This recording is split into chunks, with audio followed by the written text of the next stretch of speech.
She was clearly freezing to death, yet she took off all her clothes, leaving only 2 pieces of underwear to cover herself. Then she took a deep breath and walked straight into the icy lake. But the water was colder than she had imagined. After just a few steps, she rushed back to shore in panic. After putting her clothes back on, she found a tree branch and pushed it into the water, trying to use its buoyancy to swim to the center of the lake. With the help of her clothes and the branch, she quickly reached her destination. It turned out there was a small crashed plane at the bottom of the lake, and she was the only survivor of the crash. She was too scared to go ashore, so she shouted loudly, trying to scare the bear away. But the bear didn't even care about her. It even ate her last pack of chocolate. That was her final bit of food. After leaving a pile of droppings, the bear walked toward her co-worker's body. Seeing this, the woman was instantly furious. She let out a roar like a mother tiger, and finally managed to scare the bear away. After confirming it was safe, she swam back to the shore with all her strength. The first thing she did was open one of the backpacks, but inside were only laptops and cables. It was mixed with animal waste, full of bacteria that could easily cause poisoning, so she had to boil the water before drinking it. But here she couldn't find any source of fire. Just when she was desperate, the bag of money gave her an idea. She took several bundles of cash and laid them on the ground, then used her glasses as a magnifying lens to focus sunlight. Before long, smoke started rising from the money.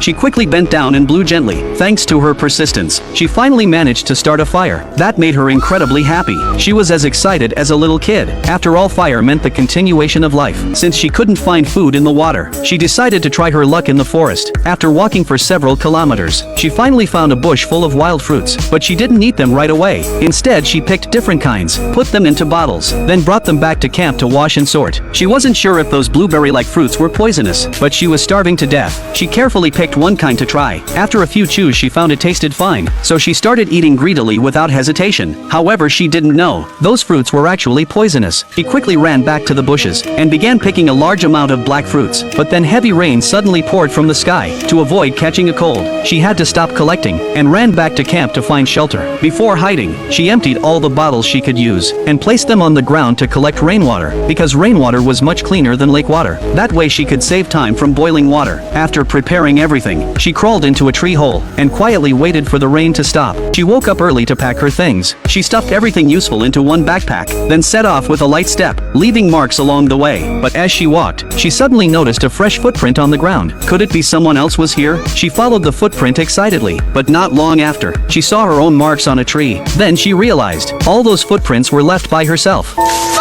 That meant she was lost. After drinking some rainwater to calm down, she went back to camp to make a new plan. She found a needle and rubbed it against her watch magnet. After it gained magnetism, she stuck it into an earplug, then placed it in a bottle of water. And just like that, a simple compass was made, which meant she was trapped here. While she was frustrated, a sudden noise came from behind. Afraid it was a wild animal, she quickly climbed up a tree, but halfway up, a branch snapped, leaving her hanging upside down. Then the source of the noise appeared. It was just a small raccoon. Her tense heart finally relaxed. Then she collapsed under the tree. Exhaustion made her fall asleep. Suddenly the sound of an engine woke her up. When she looked up, she saw a helicopter flying by. She shouted for help and tried to reflect light with her mirror, then used all her strength to pull her legs free. After resting for a while, she tried to leave the cave, but the entrance was more than 10 meters above her. The smooth wall was impossible to climb. When she was about to lose hope, she noticed another opening behind the wall, but when she reached it, it turned out to be on a cliff. There was nowhere to climb on either side, yet it was her only way out, so she decided to risk it all. But then the rock under her feet suddenly gave way. By nightfall, she reached a mountaintop. Looking at the stunning aurora before her, she felt a rare sense of peace. The next morning she woke early and continued walking with her crutch, but soon it started pouring rain again. For someone starving and freezing, this was pure torture. Yet she didn't run from it anymore. She lay quietly on the ground, letting the rain wash over her. Live or die, she had to take the chance. She found a thick branch and jumped into the river without hesitation. Soon, she was swept downstream by the current, but the water was too rough. She lost hold of the branch. Without its support, she couldn't breathe and soon passed out. Fortunately, 2 fishermen downstream found her, and she survived.